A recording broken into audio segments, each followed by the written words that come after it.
nous avons constaté que la plupart des enfants de Dieu ont juste du mal avec la Bible. L'interprétation et la compréhension fait défaut. La Bible est la parole de Dieu. Elle est parfaite. Elle n'a pas de défaut, elle n'a pas de contradiction. Donc tout dans la Bible est une question d'interprétation. L'interprétation dépend de nous, dépend des outils à notre disposition. Voilà pourquoi concrètement, nous vous proposons quelques outils de base d'interprétation et de compréhension du passage biblique. Aujourd'hui, nous allons voir un outil simple que nous appelons l'objectif de l'auteur.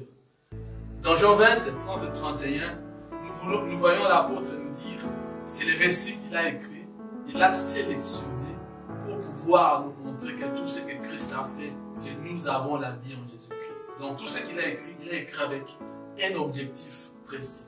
Il n'a pas ramassé des idées à gauche, à droite, mais il a écrit avec un objectif précis. Et il en est de même pour tous les autres passages de la Bible. Donc, l'une des meilleures façons pour pouvoir comprendre un verset ou un livre dans la Bible, c'est de commencer par l'objectif de l'auteur. C'est de commencer à se demander quel est l'objectif que la personne qui a écrit était en train de poursuivre. Pour cela, pour cet objectif, nous aurons besoin de deux éléments. Je vais donner deux éléments, deux petites questions qui vont nous aider à comprendre l'essence d'un passage biblique par rapport à l'objectif de l'auteur. La première des choses, c'est de nous poser la question, que dit l'auteur par rapport à ces versets bibliques? Et la deuxième question à se poser, pourquoi l'auteur dit-il cela? Nous allons voir un exemple concret dans l'épître au Timothée, 2 Timothée, le chapitre 1, le verset 9 à 10. Nous voyons Paul dire quelque chose à Timothée. Il dit, il nous a sauvés, il nous a adressé un saint appel. Il ne l'a pas fait à cause de nos œuvres, mais à cause de son propre plan, de sa grâce qui nous a été accordée en Jésus-Christ, en toute éternité, et qui a maintenant été révélée par la venue de notre Jésus-Christ. C'est lui qui a réduit la mort à l'impuissance et a mis la lumière, la vie et l'immortalité par l'évangile. On a relevé plein de vérités importantes sur ces passages. On a révélé par exemple le salut, on a parlé du salut parce que Paul dit Jésus nous a sauvés, on a parlé de l'immortalité, on a parlé de tous les sujets importants, bien sûr qui sont importants que nous trouvons dans ces passages, mais on a manqué la cible parce qu'on n'avait pas compris. Je ne me suis pas posé la question à savoir pourquoi Paul dit-il cela à Timothée.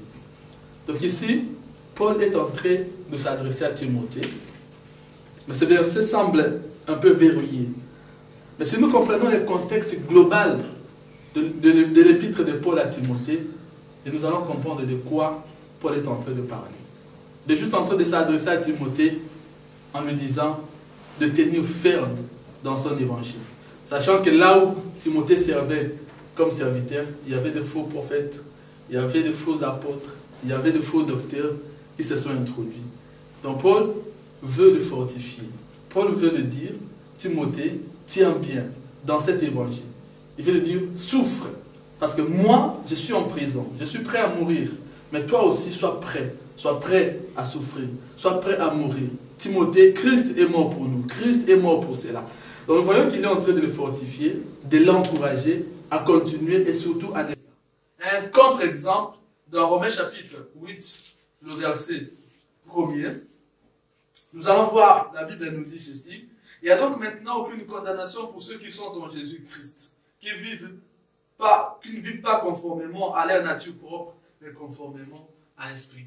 Dans l'église, dans nos églises, quand on cite ces passages, c'est pour dire, ouais, les démons sont partis, on n'est plus sous la joue des démons, ou parler de nos liens de famille, ou parler des liens ancestraux comme ça à la mode actuellement. Alors que dans ces passages, il n'en est rien. Il ne s'agit pas de condamnation par rapport à nos parents pour ne pas avoir des enfants ou pour ne pas avoir la bénédiction. Ici, Paul est en train de parler de la régénération, de la nouvelle naissance. Il parle au chapitre 7, au chapitre 6, il explique que notre nature étant qu'homme, nous sommes morts par rapport au péché.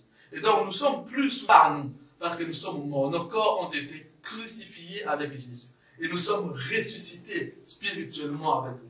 C'est donc pour cela qu'il n'y a plus de condamnation par rapport à la loi, puisque notre corps qui devait subir l'effet de la loi a été crucifié avec Jésus-Christ sur la croix. Donc il ne s'agit pas de la condamnation par rapport à nos ancêtres. Donc, veillons à ce que nous puissions à chaque fois nous poser la question. Pourquoi l'auteur écrit cela? L'objectif de l'auteur est quoi? L'objectif de l'auteur est mettre dans tout passage biblique que nous explorons. Nous espérons que ceci vous a aidé en quelque